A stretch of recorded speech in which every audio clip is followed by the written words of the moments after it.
side? This, I need more crater side. Thank you. Yes. Where are we? At your Beyond Belief 2006 lecture, you said that... Were you there, or did you watch the YouTube? I watched the YouTube. Okay. You said that what stopped Middle Eastern scientific progress was a theological takeover. Yes. Do you think that's happening? That's a shorthand for what I said, but yeah, I built the case a little more elegantly than that. It was much nicer, yeah. Do you think that's happening here in light of what's happening with like scientific textbooks in Texas and things like that? Yeah, I just read recently about the plight of textbooks in Texas. I spent some time in Texas, 6 years actually, and of course Texas has Johnson Space Center. These are the folks who track everything we put in orbit with humans on it after it passes the launch tower in Cape Canaveral. All command goes over to Houston. So Texas is a fundamental part of our space enterprise, culturally and historically. So that for them to now have textbooks where the science content is altered to be different from what is going on in mainstream science worries me greatly. What you're referring to in the talk that I gave at that lecture is in San Diego, 2006. It referenced what was going on 1,000 years ago. 1,000 years ago, the intellectual center of the world was Baghdad. Baghdad. Europe was busy disemboweling heretics at the time.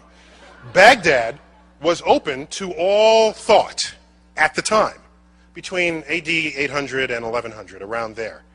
If you look at the advances that unfolded in that period, in that location, it includes the invention of algebra. Algebra is an Arabic word. Algorithm is an Arabic word. 2/3 of the stars in the night sky that have names have Arabic names. How does that happen? Where did the naming rights come from? It came from the fact that at that time, huge advances in the Middle East, in Baghdad in particular, was unfolded in engineering, mathematics, especially mathematics, astronomy, navigation, physiology.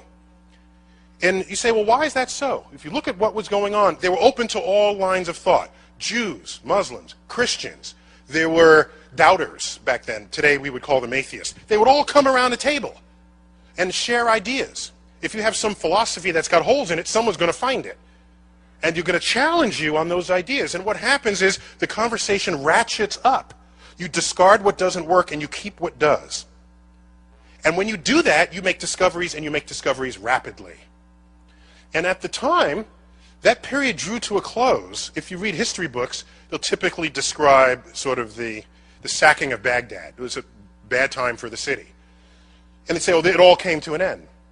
However, the Islamic culture rose at other times later. And in those other times, science and engineering discoveries were not a part of it. So he asked, why not? You got the cultural heritage, why doesn't it show up again?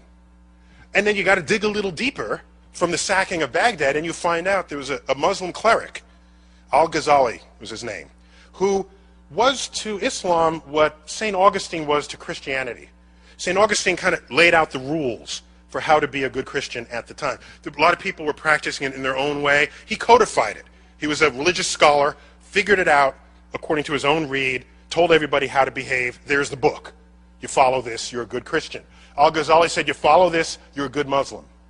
In that text included the assertion, which gained influence socially, but then politically, so then it had power of influence. In there was the assertion that mathematics and the manipulation of numbers was the work of the devil. The entire enterprise collapsed and never recovered. It has not recovered since.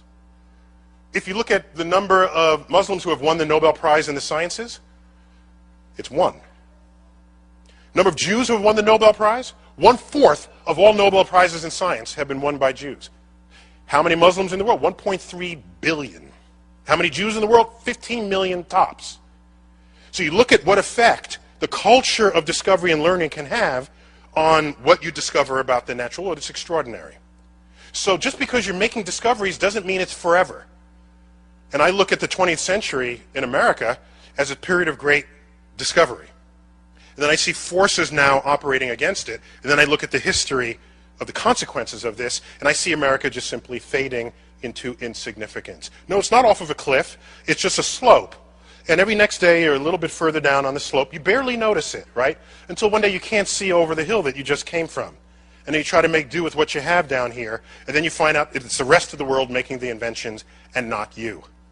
You're trailing, no longer leading. You're not even abreast with what's going on. You're running behind trying to catch up.